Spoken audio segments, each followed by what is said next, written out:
Изостави ви, ще се върне ли отново? Вас ли ще избере? Днес ще отговорим на всички тези въпроси. Другият човек ще бъде ли изоставен по същия начин, по който е изоставил вас? Здравейте, аз съм Вероника и вие сте на моят YouTube канал за четене на таро карти. Помислете за вашия човек, опитайте се да си представите неговото лице, опитайте се някак си да го извикате при вас, неговата енергия. Също така, намислете си неговото име, било то на глас да го кажете. Разбира се, не забравяйте, че това са общи четения и те няма как да резонират за всички. Затова, моля, вземете това, което е за вас, а останалото го пропуснете да премине покрай вашето ухо. Ако някой от вас желая да се свържи с мен и да разберем това лично за него, под всяко мое видео има оставени координати как да се свържете с мен. Така, готови ли сте? Намислихте ли си вашия човек? Представихте ли си го? Повикахте ли неговата енергия? Така. Кои сте вие? Кои сте вие? Тук ще сложим 3 карти.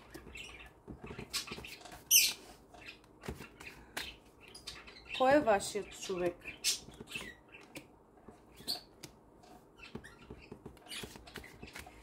Там в момента, където е, в отношенията, в които се намира, заради човека, който ви е оставил де-факто, те в какви отношения са в момента? Те в какви отношения са? Този човек ще се раздели ли с човека, с който е в момента? Този човек, било то мъж или жена, ще пожелае ли да се върне отново при вас?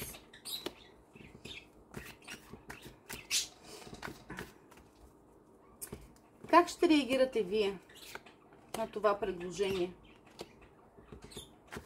И евентуално, ако вие приемете това предложение, тук ще попитаме картите. Сами ли ще продължите? Или създаденият човек? Какво ви се дава на вас? Разбира се, от тук нататък, където трябва, ще допълваме картите. Отново казвам, разбира се, не забравяйте, че това са лични четения и те няма как да резонират за абсолютно всички. Помислете си, намислете си вашия човек и започваме. Така, кои сте вие? Вие сте хора с едни непрестанни мисли, особено по вечерно време. Вие сте хора някакси уповаващи си на вярата на Бога, че всичко в този живот ще се върне, че всичко при вас по някакъв начин ще се нареди, ще се оправи. Обидени сте обаче и сте сърдити на съдбата. За всичко това, което ви се случило, най-вероятно вие сте семейни хора по тази иерофанта. Вие сте семейни хора и сте в едни непрестанни мисли. Представете си нечий образ, нечие лице. Вие сте хора, в чието живот кулата се е срушила. Най-вероятно вашето семейство се е разрушило. Кой е обаче вашият човек? Вашият човек е човек с трепети, се казва. Ходи на едни срещи извън града, извън дома. Тук се показа кралица чаши. Любимата жена или така познатата жена в таро като любовницата. Там има някакви трепети, се казва. За него за момента тя е неговата любима жена. Той се движи към нея. Има така от време на време забавление, срещи. Пърхат някакви пеперутки, се казва, в стомаха. Кой е още вашият човек? Кой е още вашият човек? Ами кралят чаши. Кралят чаши, любовникът, мъж, който дава любов, мъж, който обещава много неща, мъжът, който люби и целува най-добре. Те двамата са някакси еднакви, приличат си по тази водна енергия. Възможно е двамата да бъдат от водните стихии или при тях да преобладава по един такъв начин самата водна стихия. Но като цяло се казва, вашият човек си ходи на някакви срещи с някаква най-вероятно любовница, жена, която е на второ място в неговият живот. Обаче, какво се случва в момента в техните отношения? В момента в техните отношения се дава по справедливост. Тук се пада картата на страшния съд. Мъжът е изпаднал на кръстопът, той трябва да избира. По крал жезли огнен мъж, който на моменти може да бъде доста арогантен, доста властен, движи се много бързо напред в живота се, опитва се да, как да го кажа, опитва се да, извинявайте, но просто мисълта ми някак си изчезва на български, да развива собствените си идеи и интереси. Доста така харизматичен мъж, но мъж, който е изпаднал на кръстопът, което означава, че този мъж е вече на кръстопът, дали да остане с тази жена или не. Но все пак желая някакси бавно и стабилно да му се движат, да му се случват нещата. Но желая да му се движат нещата и да му се случват с кралица Пентакли, което означава съпруга или домохазяйка.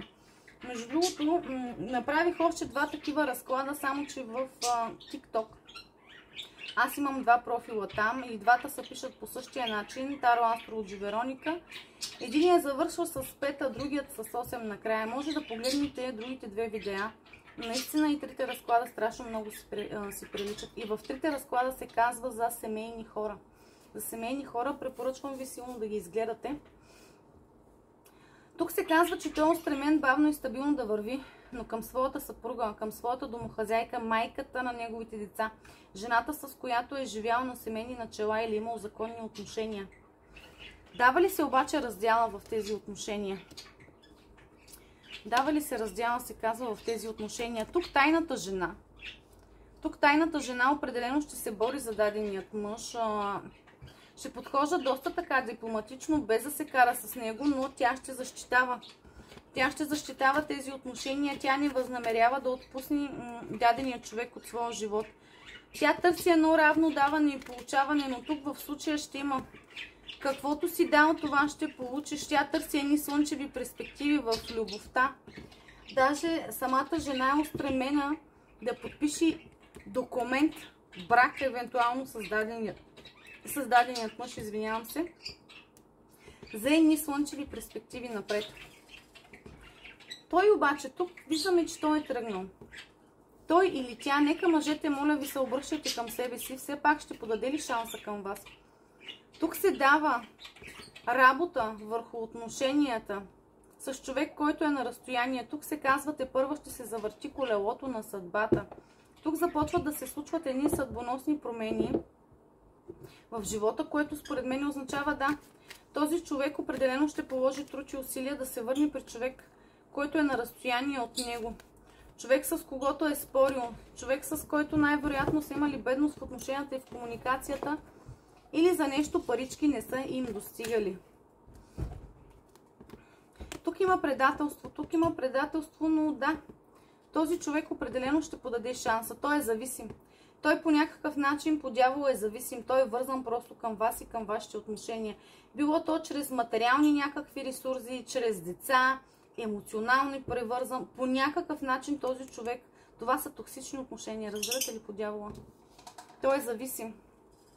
Вие как ще реагирате обаче? Вие ще реагирате с доста илюзии. Вие ще разберете, че всичко това е илюзии, което даденият човек ще ви предложи. Сами ще си слагате ограничения да се движите към дадения човек. Някак си ще общувате с него само чрез съобщения. Само чрез съобщения, защото вие сте уморени. Вие сте в един такъв етап, в който искате да си полегнете, да си почините, да излекувате своите рани. И след това се казва да се изправите и да продължите напред. Да продължите най-вероятно тук. Вие имате намерение да пътувате някъде, вие имате намерение някъде да замините и да продължите да продължите живота си без дадения човек. Тук се казва, че вие ще спечелите войната, вие ще съберете оръжията на дадения човек и ще бъдете победител в тези отношения. След като вие няма да приемете този човек, след като вие няма да се съгласите да останете отново с този човек, какво ви се дава на вас за напред в този живот? Вие ще бъдете заключени. Заключени се казва към любовта, в търсене на едно мъдро решение. Ще се движите все пак напред, макар и с малко финанси в джоба, ще се издигнете до нивото на императрица. Всички кралици в Таро са подвластни на императрицата. Вие ще притежавате в себе си и земята, и водата, и мечовете, и огъня. Абсолютно всички кралици ще се съберат във вас. Вие ще бъдете изключително силна жена, важна жена, жена, която развива себе си, жена, която се издига до нивото на императрица. Моля, пак казвам, мъжете, обръщайте в мъжки род. Вие сте устремени, тук се казва да търсите една справедливост. За това, че сте били разочаровани и с разбито сърце. Но вие по справедливост ще продължите напред. Ето и огнената кралица.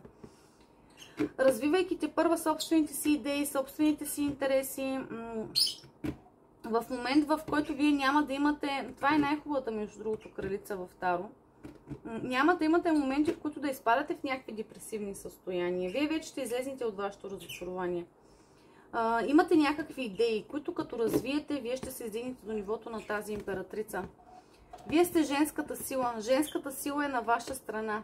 Вие ще се издигнете толкова високо, че ще може следващият мъж, който се появи във вашият живот, макар и един лъв, вие да накарате и лъвът да мърка. Какво ще ви се дава напред за вас в живота?